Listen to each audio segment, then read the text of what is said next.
Coming in at 5, Hotel Monte Vista, Arizona. Hotel Monte Vista is a famous and historic hotel located 1 block north of US Route 66 in Flagstaff, Arizona.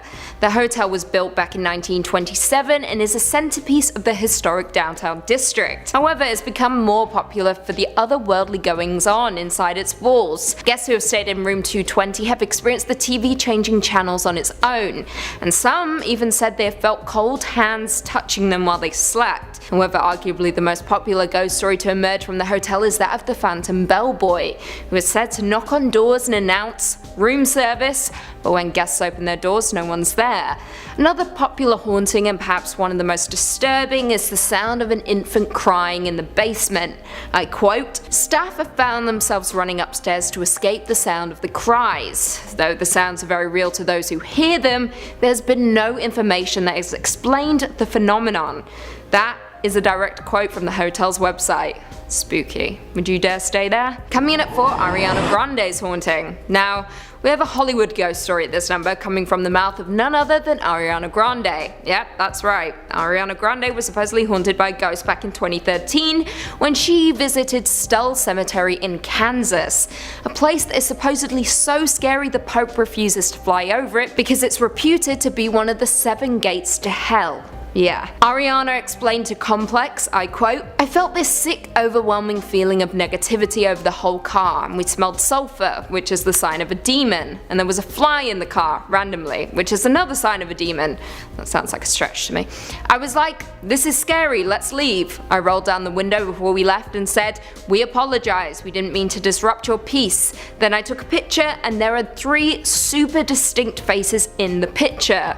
They are faces of textbook demons. Now the story gets even creepier, stick with me. According to Ariana, when she tried to send the picture to her manager the next day, she was met with an error message that read, "This file can't be sent. It's 666 megabytes. Weird things began to occur following the incident, and Ariana was forced to delete the picture. I quote, "I was going to sleep about 2 weeks ago. I had just gotten off the phone, and as soon as I closed my eyes, I heard this really loud rumble right next to my head. When I opened my eyes, it stopped immediately, but when I closed my eyes, it started again with whispers. Every time I closed my eyes, I started seeing these really disturbing images with red shapes. Then I opened my eyes and scooched over to the left side of my bed, and there was this massive black matter. I don't know what it was. It was like a cloud of something black right next to me. I started crying. I watched it move to the front of my bed, and then I fell asleep. I woke up and it was gone." Now, I'll be honest, it's hard for me to believe this one without the evidence to back it up, but if Ariana says it happened, then I guess it happened.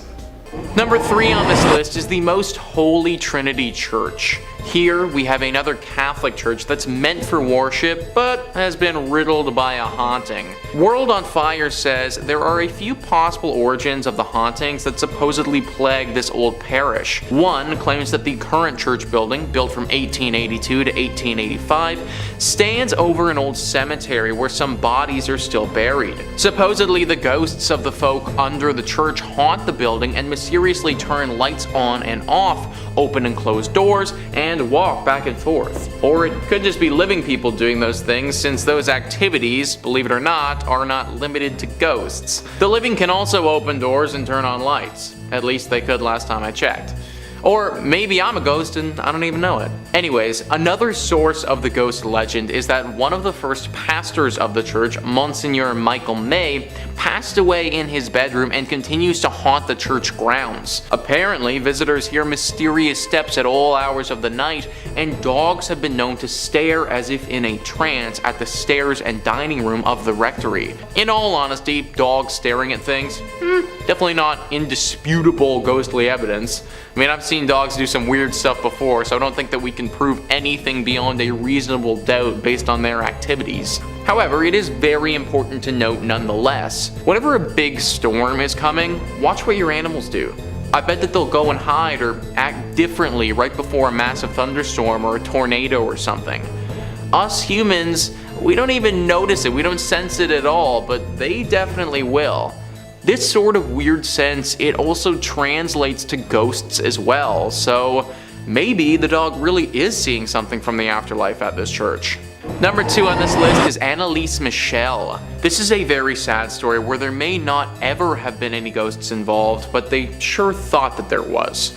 Wikipedia says, when Michelle was 16, she experienced a seizure and was diagnosed with psychosis caused by temporal lobe epilepsy. Shortly thereafter, she was diagnosed with depression and was treated by a psychiatric hospital. By the time she was 20, she had become intolerant of various religious objects and began to hear voices. Her condition worsened despite medication, and she became suicidal, also displaying other symptoms for which she took medication as well. After the taking of psychiatric medications for 5 years failed to improve her symptoms, Michelle and her family became convinced that she was possessed by a demon. As a result, her family appealed to the Catholic Church for an exorcism. While rejected at first, true priests got permission from the local bishop in 1975. The priests began conducting exorcism sessions, and the parents stopped consulting doctors. Analise Michelle stopped eating food and died of malnourishment and dehydration after 67 exorcism sessions. Michelle's parents and the 2 Roman Catholic priests were found guilty of negligent homicide and were sentenced to 6 months in jail as well as a fine. This might not be the most terrifying of all of the ghost stories on here, considering the only real ghost involved was the fear that everybody had to begin with. Poor Analise would have went through absolute agony in her final days when there probably wasn't any paranormal activity to even begin with. And finally, number 1 on this list is St. Rita's Church. Several decades ago, there was one heck of a ghostly interaction that went down at this church. World on Fire says, on All Souls Day in the early 1960s, St. Rita's Parish had a ghostly visitation. More than a dozen parishioners had gathered there to pray when sometime in the early evening the organ began to play by itself. Suddenly, 6 robed monks appeared, 3 wearing black and 3 wearing white. The parishioners attempted to flee, but they found the doors of the church were locked. The phantom monks moved towards the parishioners while the organ continued its dirge. Finally, the vision faded as a disembodied voice whispered, "Pray for us." So next time you see a ghost, it probably just wants to ask you a favor and hopefully not kill you. All they were asking for was a little prayer, which I think everyone would have been more than happy to indulge with at that time. Of course, having a bunch of ghost monks show up out of nowhere, lock all of the doors, and keep you in there, that's pretty terrifying. Everyone is still very wary around St. Rita's Church in case these monks ever do come back. Starting off 5th place strong, we've got a narrowly avoided death. This tale takes place when long-term nurse Jenny was placed in charge of caring for an elderly woman with no family who was admitted to the hospital when her husband passed away. She didn't speak often, but when she did, it was usually just words that made no sense together. Jenny felt bad for her because ever since she'd arrived, so many of the residents in her area that she, seemed to enjoy spending time with had passed. She put up a picture of each of them next to the pictures of her husband and several others who were probably just family to remember them. Being an extremely empathetic person, Jenny felt sorry for this woman and strived to give her extra attention whenever she could and formed a bond with the lady. It just seemed so unfair that she had, such luck and kept losing people that she cared about. One day she looked at Jenny and said, plain as day, "Sweetie, I think I'm done now," and handed Jenny a picture. It was a picture of Jenny, and she smiled because it touched her heart that she was so important to the old woman. She passed nearly a week later, and poor Jenny cried for days from the loss.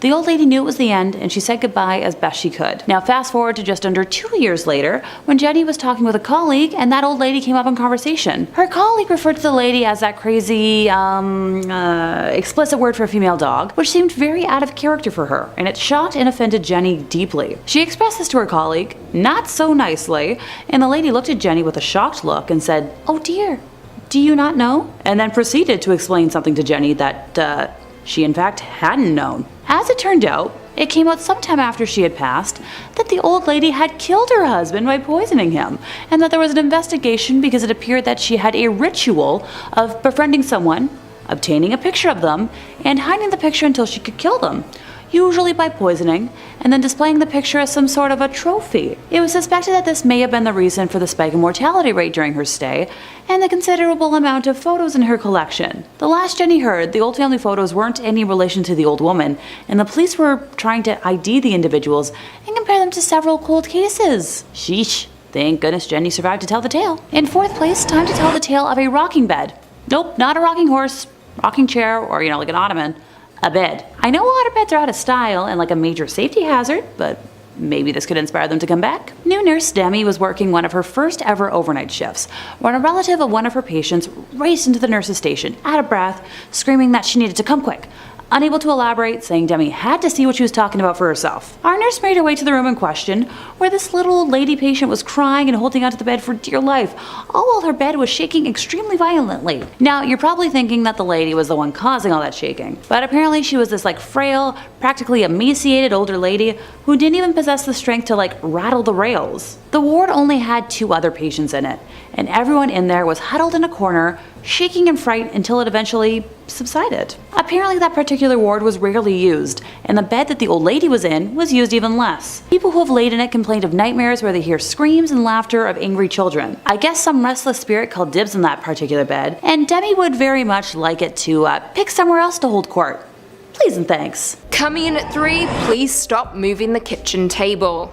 Uploaded to my uni days by a user named Barbara, this story tells the haunting tale of ghosts that just won't stop messing with the kitchen table. I quote, "My house was fraught with weird stuff happening when we first moved in. The kitchen table would move overnight 12 to 18 inches. My keys will disappear and show up in the weirdest places like my quilt trunk." I don't know who has a quilt trunk these days, but this person does. "My son Christopher went into the basement and things came flying off the shelf at him. He also saw someone walking on our wraparound porch once, but no one was there. The most obvious one was a few years ago. Twice this happened. I was sweeping the kitchen floor. The door to the porch started shaking uncontrollably. It was like someone was trying to open the door without turning the knob. It lasted about 15 seconds. Keep in mind this is a wraparound porch completely enclosed. I knew it was bad because my dogs, who will bark at a butterfly flying past the window, all looked up at the door and stepped back. Both times it happened, I was doing the same thing about the same time at night. By the way, as a side note, I walked into the kitchen table one night while going to the bathroom. It was not the first time I walked into the kitchen table because it was moved. So I just said, please stop moving the kitchen table, and it never moved again. Spooky stuff. Do you believe Barbara's story? And if so, who do you think the ghost was? Former resident of the home perhaps, or just someone who was obsessed with moving kitchen tables? Perhaps a former interior designer? You never know.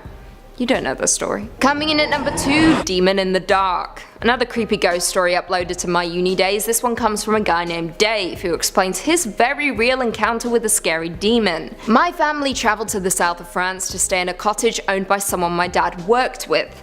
The owners visited occasionally, but that summer it was free and we had 10 days booked in there. After a long 2 days on the road, we drove down a steep driveway towards a secluded mill cottage, with the water wheel sat static alongside the stone house. There was a deep cellar with stone stairs down under the wheel next to the house, and a small river circled the place. We went into the house and chose rooms, but being set down in small copes, the house was a draft and cold from lack of use. And we settled in and turned all of the heating on, yet the house remained cold and felt damp. The first night we had set a fire in the living room and listened to a couple of my audiobooks before my sister and I went to sleep. My parents stayed up a little longer than went to bed. Around midnight they both woke up at exactly the same time, and the door to their bedroom was opening slowly. At first they thought it was my sister, until they saw a large dark silhouette of a man framed in the doorway, standing stock still, just looking in their direction as if appraising them. After a short period the shape turned and started to move as if satisfied, and disappeared completely. They looked at each other but didn't speak, and both went back to sleep. The next morning the house felt warm and dry, and sunlight was back through the windows as if something had lifted and accepted them. They spoke the next day and both agreed that although they were skeptics, it could not have been anything other than something supernatural in that doorway, deciding their worth. What do you guys think about that one? Demon encounter? Intruder? Or just trick of the light? Do you think there was a man there, or is this all pretend? You tell me. I think it was just an old house that took a little while to heat up. But that's not very scary, is it? And finally, coming in at number 1, Hotel Cecil. Of course, there is no building more haunted than the Cecil Hotel that has numerous unexplained deaths and hauntings that are still ongoing today, even after it changed its name to Stay on Main. Creepier still, there's an entire list of suicides reported on its Wikipedia page, with the first reported case happening in 1931, followed by a long string of similar deaths in 1932, 1934, 1937, 1938, 1939, and 1940. The 30s were not a good time for the Cecil, that's for sure. During the same time, other tenants of the building also died by suicide, and one man was pinned to the exterior wall by a truck. In 1962, a woman jumped from the 9th floor window and landed on a pedestrian, killing them both. In 1964, tenant Goldie Osgood was brutally murdered, which had remained unsolved. And of course, one of the most famous cases is that of Elisa Lam, a 21-year-old traveller who was found dead in the rooftop water tank of the hotel after guests began to complain of a funky taste. Now, with this number, it isn't so much the ghosts themselves that are the unsolved haunting, but the hotel itself, which seems to curse anyone who stays in it or near it. In at 5, Dear David. On August 7th, 2017, Adam Ellis took to Twitter to tell his terrifying encounter with a ghost named David. It began on a Monday, I quote, "So my apartment is currently being haunted by the ghost of a dead child and he's trying to kill me. He started appearing in dreams, but I think he's crossed over into the real world now. The first time I saw him, I was experiencing sleep paralysis and saw a child sitting in the green rocking chair at the foot of my bed. He had a huge misshapen head that was dented on one side.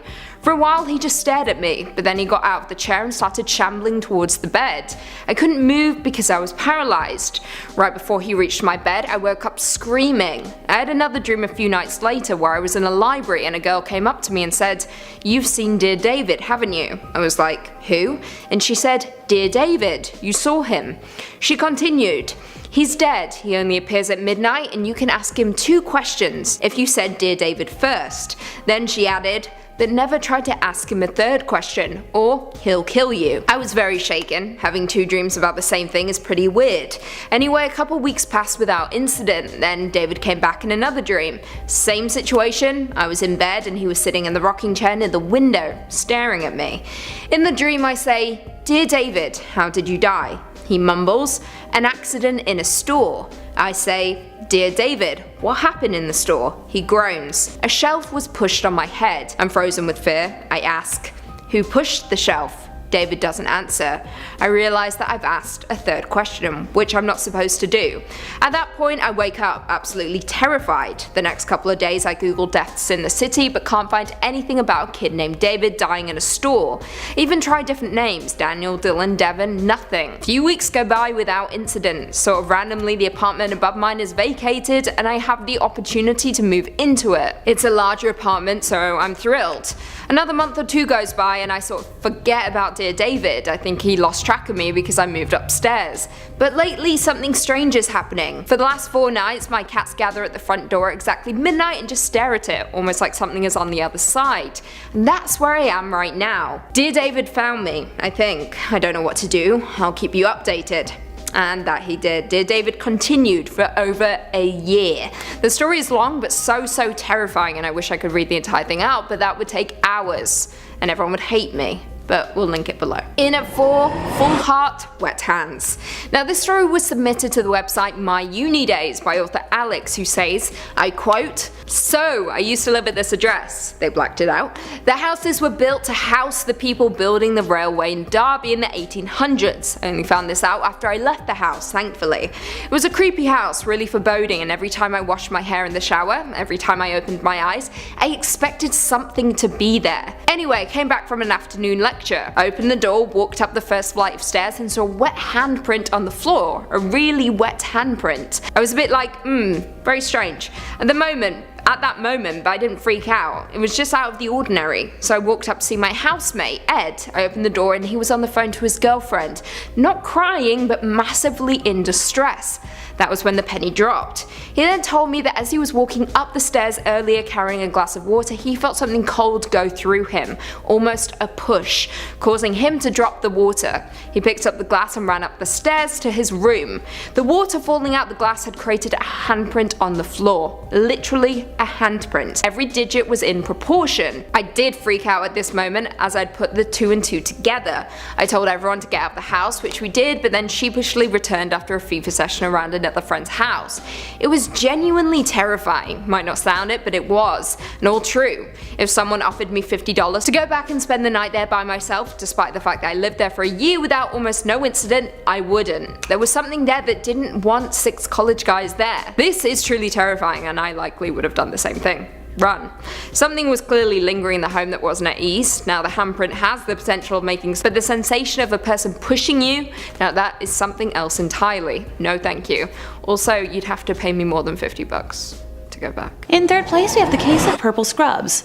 Former EMT David O'Keefe worked mainly in transfers, and this particular client was always his last one of the day, having to return home late at night in the dark. She was an older woman who visited the hospital he was based out of for regular dialysis treatment. One specific day, she was being moved, and David was sitting in the back of the transport vehicle with her. She looked under the weather, so he asked what was wrong out of concern, and she said a man in purple had been visiting her. He asked if the man was, like a relative or a technician, but she shook her head. She said the man would sit next to her during dialysis appointments and stroke her hair. Thinking this was strange, right after he dropped her off at the hospital, David asked the hospital techs about, such a person, but no one had seen or remembered anyone wearing purple. Visitors also weren't really a thing at this part of the hospital, so he assumed the patient was just imagining it. While he was waiting to bring her back home, he saw the man in purple scrubs waiting outside that woman's room, watching her door. As David went to approach him, a bunch of tech personnel urgently ran past them into the woman's room, and David lost sight of the man. It turned out the woman in the room had suffered a heart attack and was sadly unable to be revived. Oh, and just a tiny creepy footnote, none of the staff in that hospital wore purple scrubs. In second place, we have a mystery mimic. Yeah, I'm fond of alliteration. How can you tell? This spooky story comes to us courtesy of former late night transportation worker Betty. She worked the position for a few years, but after this incident,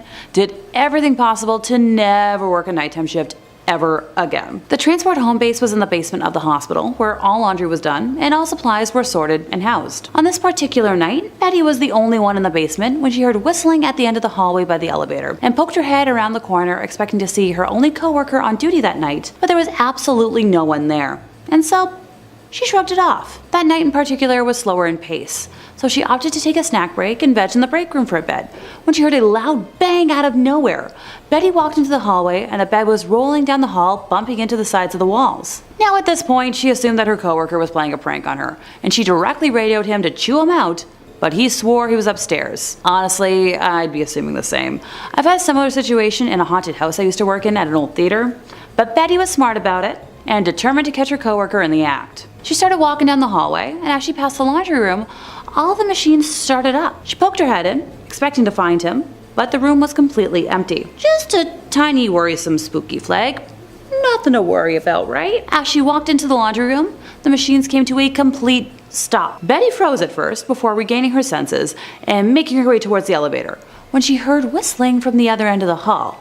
Now at this point, she's certain that she's the only worker in the basement and is repeatedly pressing the elevator buttons in an attempt to rush it. As she was waiting for the elevator, things started falling off the shelves down the hall. Betty could only stare in shock as boxes of gloves, tissues, and packages of tubes fell off various racks one by one. Her entire body broke out in goosebumps, every hair standing on its end, and the feeling of being watched had completely consumed her thoughts. When the elevator finally arrived after what seemed like forever, Betty felt the sensation of someone brushing her arm and screamed in panic. Upon exiting the elevator upstairs, she made a beeline for the cafeteria, where her coworker actually was, and broke down explaining the entire ordeal. Now, before y'all ask, but Alexa, how was this spirit a mimic? Turns out that Betty usually whistles to herself at work at night, chats with the laundry folks during daytime shifts, and the items that fell off the shelf slowly were common items that she would have to retrieve. Yeah, big note for me on this one. In first place, we have terrified security staff. Security guard Mason claims that while he wants his location to stay anonymous, he used to work overnight security in one of the largest, best, and oldest hospitals in the USA. He and his fellow security officers all have stories about one building in particular, which was built in the late 1800s and was the original psychiatric building for this hospital. Now, being the late 1800s, not much was truly known about psychiatric disorders at that time. On top of that, this hospital was known for its medical research. Sadly, with what we all know about history, when you combine the two, that spells out a lot of nightmares. A couple years before Mason started working security there, this building in particular had been converted partially into offices after the newly built part of the hospital had dedicated a section for the updated psych ward. Mason's rounds for the first night of our tale happened to include, yep, you guessed it, that building. At night, this building was empty, due to most of the staff who worked in those offices leaving by 5 p.m. every day. Apparently some folks like to rush home, which is fair, but they would leave their office doors unlocked, which was a big no-no, due to medical information being located in their offices. Big confidential stuff. Kinda want to keep that locked up. It was security's job to go to each floor, make sure every door was locked, and if it wasn't, to secure it themselves. Mason did his initial sweep of the building to make sure it was clear of people, and then proceeded to do door checks. The hallways were pretty narrow, so he could check both sides of the hallway's doors at once. At the end of this hallway, there were 2 sets of doors you had to go through to reach the final office, which was a dead end, so you had to come back out, go the other way. He noticed everything was secure, so he was ready to move on to the next floor. He exited the 2 sets of doors from the dead-end office and froze at what he saw. Every door that he had already checked was completely ajar, and set so perfectly so that their own weight wouldn't cause them to shut again. A single wheelchair had appeared at the end of the hallway and was facing towards the steps. Mason had heard other security officers outright reject that set of rounds due to the strange stuff that was happening, but he originally laughed it off until that night. He went around and forced the now open door shut and tried to shrug it off. Nothing else weird happened that night, and he returned the next night to patrol the miners' ward. The area was just under construction, so security was needed to make sure nobody got hurt by accident and all the workers were doing their job. Safety first. When Mason was hanging out in the break room before his shift officially started, other security guards were discussing various reports of seeing a young human with brown hair who would disappear randomly, and Mason dismissed this as just gossip meant to spook off the newbies. An hour into making his rounds, a foreman who had stayed late called security and asked for a security officer to come up because, quote, a youngin' with brown hair had locked himself in a room and he didn't want him to get hurt with all the open wires in there. Mason answered the call, went and unlocked the door for the foreman, and looked in a 20x8 room for about 10 minutes, and upon seeing no one, called it in as a false alarm. He attempted to shrug it off until he received a call for backup in the psych ward, and when he arrived he noticed a patient was in a state of panic near the remnants of a shattered chandelier. Now, before he had experienced the abnormal happenings in this building, Mason claims he would have written off his testimony as idiocy, but the patient claimed that something held him in that spot as the chandelier started swaying wildly until it started to fall. When it started to fall, he was let go and allowed to move, and scrambled out of the way before it hit him. Now, this was the beginning of the end for Mason,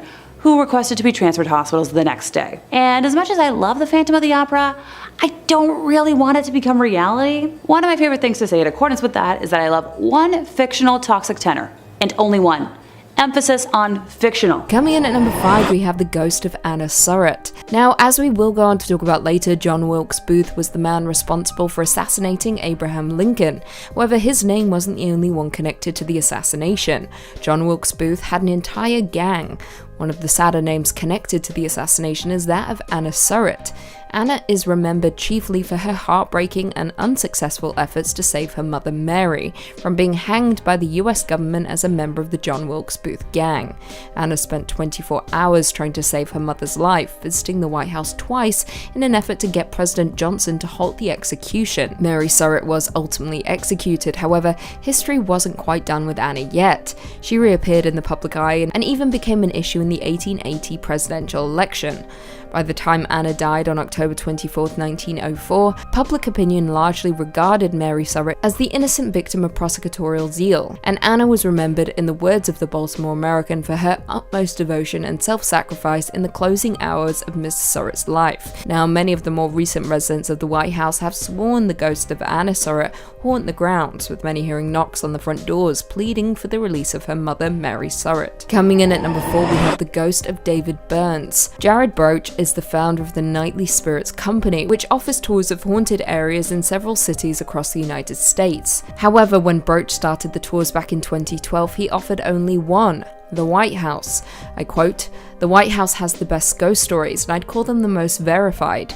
Honestly, we could do a 10-hour tour if we really wanted to." Now, his favourite story is that of David Burns, who sold the land where the White House sits, and whose voice has been heard in the Oval Office countless times. David Burns was said to be an argumentative, controversial Scotsman, who despite his great wealth never got rid of his original home, which was a humble cottage overlooking Constitution Avenue. When David Burns died, he left his daughter his entire and very substantial estate, telling her from his deathbed, "Marcia, you've been a good daughter. You'll now be the richest girl in America." She was said to be the richest woman in America at the time. Now, like I said, since his death, Burns' ghost has been seen in the Oval Office, where a reporter told a security guard during the Truman administration that, while standing in the yellow Oval Room, he heard a whisper which said, I'm Mr. Burns. In at 3, Villa de Vecchi. Just east of Lake Como in the forested mountains of Cortanova lies a house that is said to be haunted, nicknamed the Red House, Ghost Mansion and Casa della Stray, built between 1854 to 1857 as the summer residence of Count Felix de Vecchi. However, as most creepy stories go, a few short years after its completion, the house witnessed an inexplicable string of tragedies that would forever haunt its walls. First, architect Alessandro Sodoli died a year before the villa was completed, and many would later speculate his death was the first omen. The family moved in nonetheless, and during the spring and summer months they led an idyllic and, well, brief existence.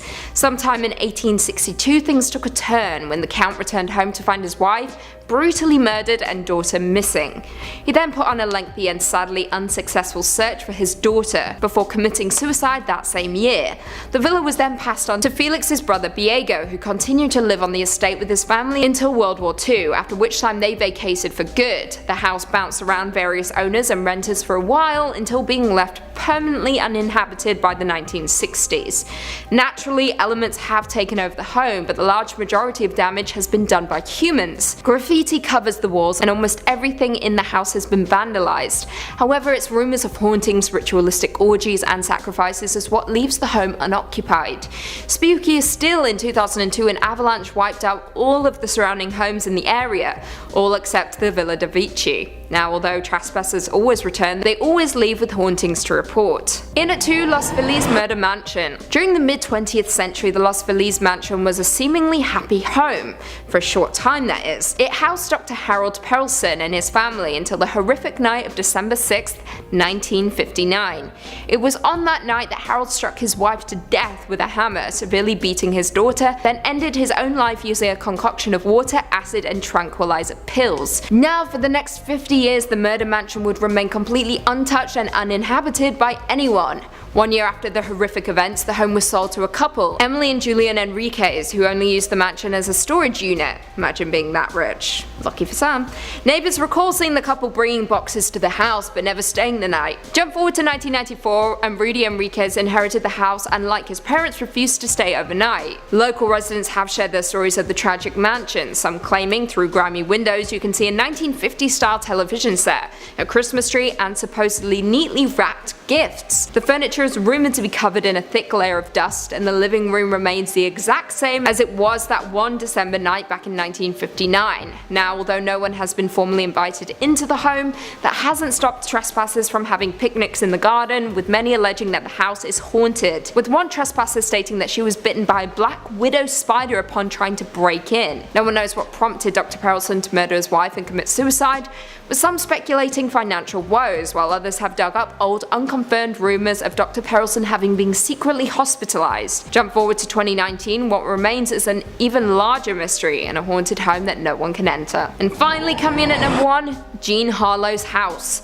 Los Angeles seems to be the hub for paranormal activity, or perhaps it's because it's the hub for movies and everyone is a storyteller. We'll never know. Anyway, in LA you can find this Bavarian style home in Beverly Hills, which has a truly gruesome history. In 1932 it was home to Jean Harlow and her abusive husband Paul Byrne for about 2 months before he shot himself in the head while standing in front of the mirror. Their butler discovered him and called MGM instead of the police. So of course there were a ton of rumours that it wasn't suicide, and in turn a cover-up. Prime suspect was Byrne's ex-girlfriend, a suspicion that was exasperated by her jumping off a boat a couple days after. Following the death, Jean moved out of the home but died at the age of 26 only a few years later. However, it gets creepier. In 1963, celebrity hairstylist Jay Sebring bought the home and lived there with Sharon Tate until she left him for Roman Polanski. They were still friends even up until they were both murdered by Charles Manson's cult. However, when Jay and Sharon lived in the Harlow house, Sharon reportedly told several friends of some strange goings on within the home. An example being once when she was sleeping in the master bedroom, she saw a creepy little man, with some of her friends stating that she believed it was the ghost of Paul Byrne. According to sources, she was so freaked out when she saw the ghost that she ran out of the room and then saw a hanging shadowy corpse with its throat slit in the hallway, which resembles quite closely how Sharon Tate was murdered.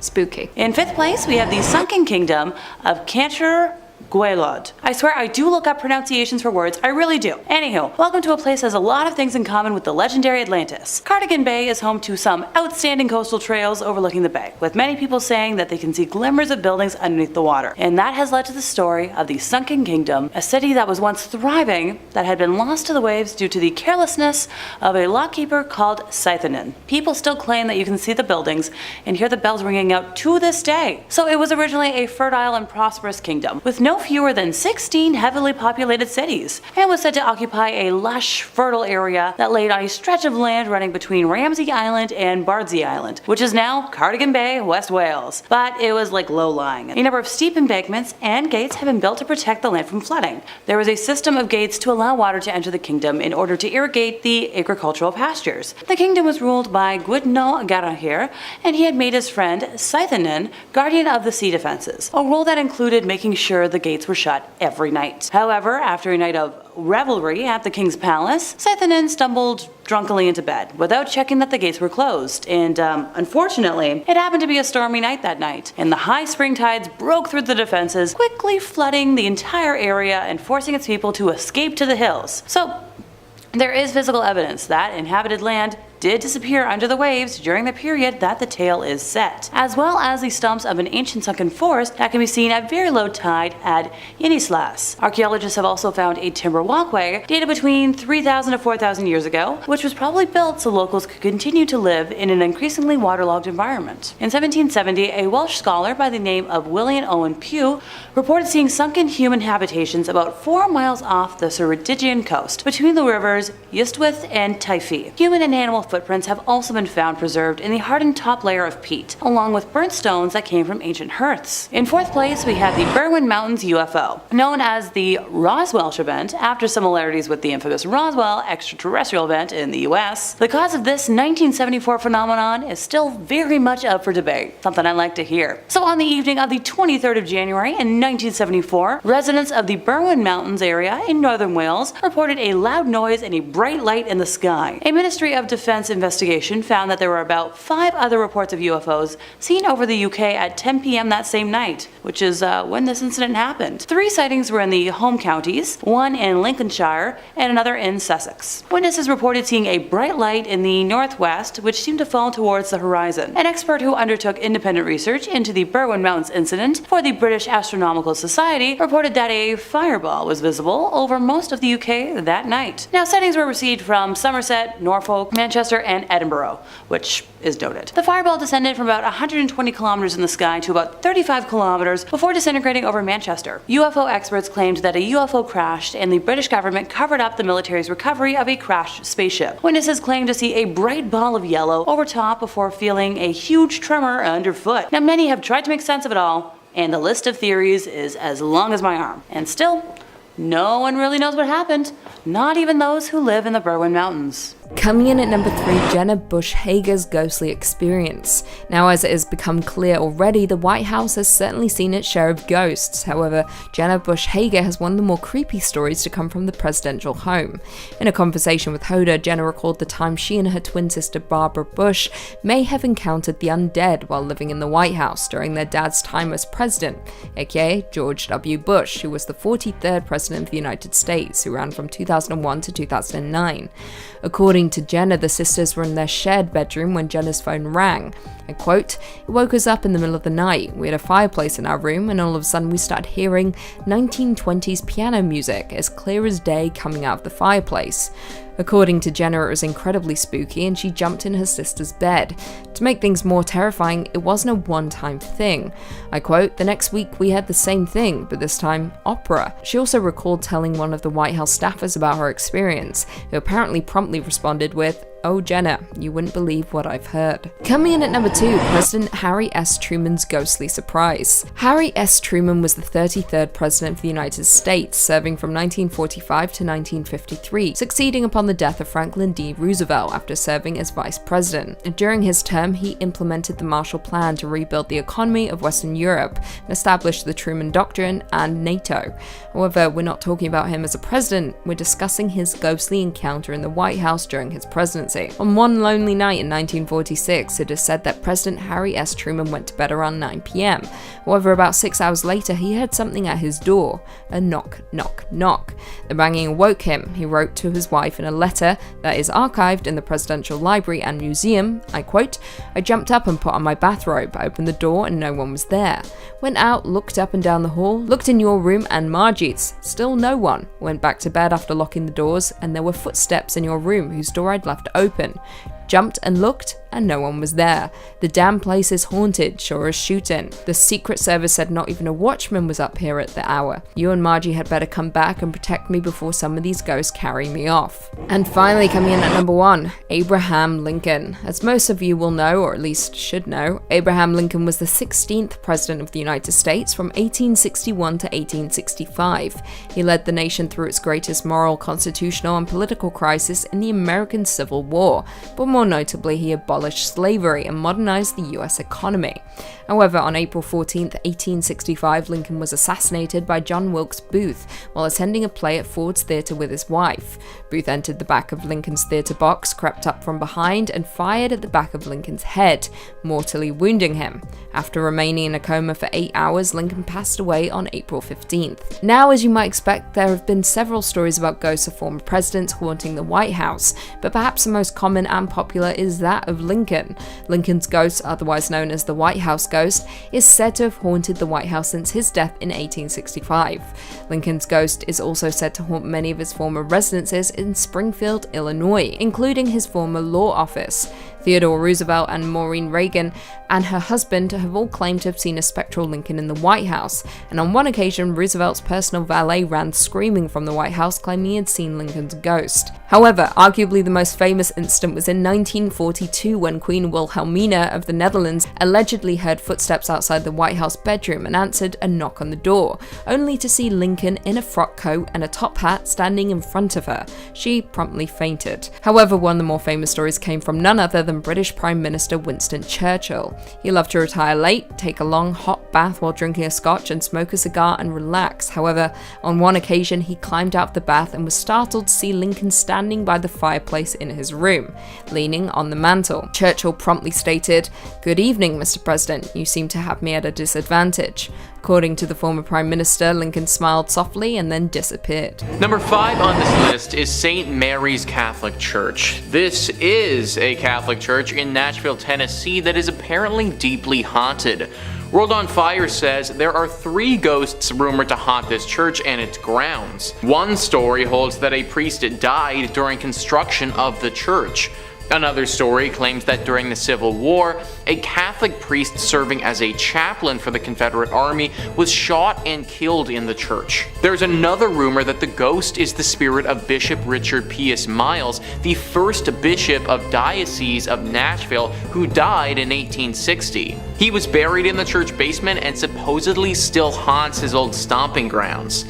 According to one story from 1937, a pounding at his bedroom door woke up a priest in the rectory, but he could find no one there. After he fell asleep, he was woken up again, this time by a pounding on the headboard of his bed. There was no one in his room, so the awakening was attributed to supernatural causes by superstitious locals. I can't say that I personally would substitute a ghost pounding on my headboard's wake-up call for a regular alarm clock, but hey, whatever gets you out of bed in the morning, right? Nowadays, the 3 ghosts that wander around here are sort of just part of the church and accepted among those who pray and worship here. Apparently these ghosts are relatively calm and won't cause too much trouble other than the occasional midnight stomping, that is. There was, however, one story where the chaplain for the Confederate Army ghost attacked someone. It happened over 50 years ago now, but apparently a woman and her young son were walking past the church and got bombarded by this ghost. They both managed to get out okay, but they were obviously really shaken up.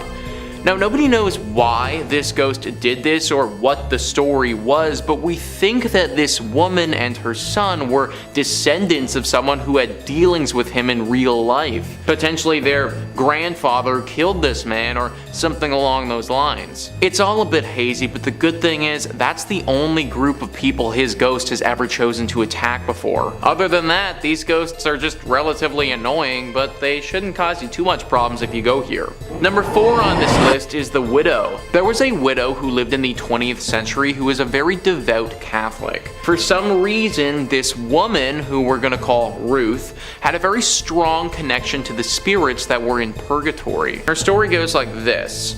The first soul Ruth encountered was her departed husband. He had often been impatient during his bout with cancer and had reproached God. One evening, Ruth heard a voice. That happened almost every evening over a long time when she came in from the stable. Then she suddenly recognizes the voice of her husband, but she isn't quite sure yet. Then she kneels down and just prays the rosary. She recommends her husband in particular. Yes, she thinks, he was often rather impatient. Is that perhaps the reason he must still do penance? A few evenings later, she sees a nebulous apparition right in the middle of the room. She takes holy water and prays, "Oh Lord, give him eternal rest." It makes her very upset, and then she sees her husband. He speaks quietly. "Don't be afraid, Ruth, it's me. I may come here to ask your help. Pray 3 chaplets each day." And then he was gone. So every day she prays 3 chaplets. Each time she adds, "Good God, forgive my husband his impatience when he suffered." After some weeks, her husband stands again in the middle of the room. He looks well. He's friendly and beautiful. She recalls how he was a young man. He says nothing. He only looks at her so grateful and full of love. Then she asks him, "How are you, Jacob?" He answers clearly and quietly, "I'm fine. I may come soon. I thank you, Ruth. I thank you so much." And after this, he never appeared again. So that's a pretty famous story, and Ruth went on to interact with many ghosts like this in purgatory through her life. In fact, some people started to speculate that she may even be a ghost herself as well. In 3rd place, we have the death of Hugh Watson. Alrighty. Time for a bunch of wild facts. So when a barn in Landsworst burned to a crisp in December of 1976, firefighters found the body of a 77-year-old man who lived alone, had no relatives, and was last seen drinking at the local Pennyburn Hotel in Landsworst, which was a location he was known to frequent often. Pardon me, I totally forgot the part where he had been stabbed 22 times with either a pitchfork or a screwdriver, because, that's totally normal and not overkill at all. So most theories actually lean more towards the pitchfork theory, and while I get he was found in a barn, that completely boggles my mind. I guess it was a weapon of convenience, but cripes. Detectives have managed to learn that the old man had mobility difficulties and walked with the aid of 2 sticks, so they believed he must have been carried into the hayloft, where he later died since he never really could have climbed up there by himself. A post-mortem investigation revealed that some of his wounds were serious, but others were superficial, suggesting that whoever committed the crime spent some time in the barn with them. That same investigation found he died from asphyxia, and over 6,000 people were interviewed in hopes of some kind of information coming to light. Detectives were drafted in from across the region to trace anyone who saw him that night, but so far, we got nothing. Who knows? In 2nd place, we have Teggy. I swear, people need to get a lot more creative with naming their river monsters. So many monikers are just poor knockoffs of Nessie, and unknown creatures deserve better than being the equivalent of a dollar store knockoff toy. Just saying. Located in Lintigid, or Bala Lake in English, lies the legend of Teggy. Look, I'm gonna go for the English versions, folks. You've heard me butcher enough. First spotted in 1975, Teggy is thought to be an amphibian around 12 feet in length, described as a grayish brown or black in color, and typically between 8 to 12 feet long. This mysterious animal is believed to have 1 or 2 humps, a long neck, and a roundish football-sized head with a crocodilian snout. So there have been sightings throughout the years, but kind of like Nessie, nothing super substantial. A witness in 1975 claims that out of nowhere she saw a grayish object moving in the water, and whatever it was at least 8 feet long and had a small hump in the middle, and was moving towards the eastern shore. So when she jumped into her car and drove to the point where she thought the object would come ashore, no sign of her. And when people pressed this witness afterwards for a description, she told them it looked like closest to a crocodile. She returned to Bala Lake the following day and found a very large dead pike on the shore with massive bite marks on it that are believed to have been left by Teggy. So another witness, going by B B. Vickers, reported spotting the monster at close range in the summer of 1992. She said it was twilight when she was on the shingle beach of the lake in front of the Catamaran Club, looking for flat stones to skim over the lake's calm surface, when she suddenly turned a full 80 degrees and looked straight at the monster, who was looking right back at her. So at 20 meters away, with its black head and neck clear above the surface of the water. Ooh, fun fact time! One expert has a theory that Teggy can move over land when necessary to feed or breed in other bodies of water or use rivers, which connect to other lakes and the sea to find fresh feeding grounds or, a mate. It's also believed that she could be nocturnal. It's also believed that she could be, like a nocturnal hunter, protected by the darkness and minimal nighttime lighting that is common in rural areas of the UK. Perfect conditions for a shy and elusive creature. Hey look, this all matches up with what I've been saying about introverted sea creatures. Let them have their privacy. In first place, we have the disappearance of Thelma Evans. So normally when a shopkeeper puts up a sign saying they'll be back in 2 minutes, they'll be back within the hour. Right? Well, this shop owner and antique dealer, Thelma Evans, put up this sign in 1990 and, she hasn't come back. Longest lunch break ever, honestly. So she had been away during the week of her disappearance with her husband Richard, who was renovating the couple's holiday bungalow, and returned to Llangollen on Wednesday, the 13th of June. Fast forward to Saturday, the 16th, she opened her shop, Attic Antiques on Church Street, at the usual time of 9:30 a.m. and had parked her dark blue Ford Escort Estate 200 yards away. And for people like me who are completely vehicle clueless, notice how I stumbled over that because vehicles is just a 90s long blue car. Laugh all you want, but I constantly vex my dad with how little I can verify any type of vehicle, even though I've been surrounded with car knowledge since birth. It's not in the brain. So during the morning, approximately 25 friends and customers had called in, and according to the friends who visited, she appeared, relaxed, happy, and heck, she even made plans to go out that night. And the weather that day was sunny, according to the police, and the town center was described as, busy.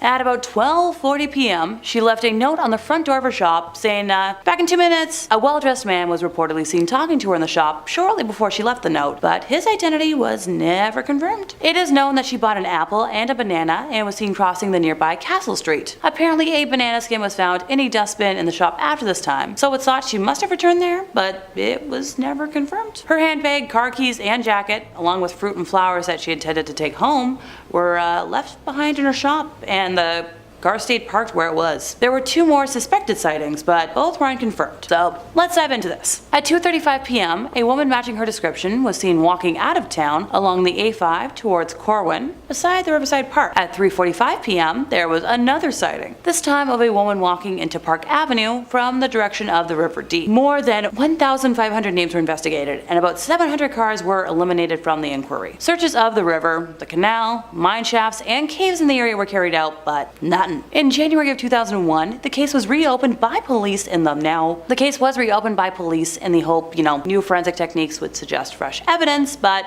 only led to a series of false arrests, including her husband. The case was re-examined in 2010 on the 20th anniversary of her disappearance, but we got nothing. No money was ever taken from her bank account, indicating to the police that she might have been abducted and killed. But the curious thing, she left so much behind, so she clearly thought she wasn't going to be long. And once again, the car was parked less than 100 feet away and stayed there. To this day, the case remains open, with calls for information still being asked for over 30 years later. Hey look, stranger things have happened. I remember back in 2009 hearing about a missing youngling case from the 70s that was finally solved thanks to a deathbed confession. That's the thing. Someone obviously saw something or was involved. We just gotta wait for that person to come forward.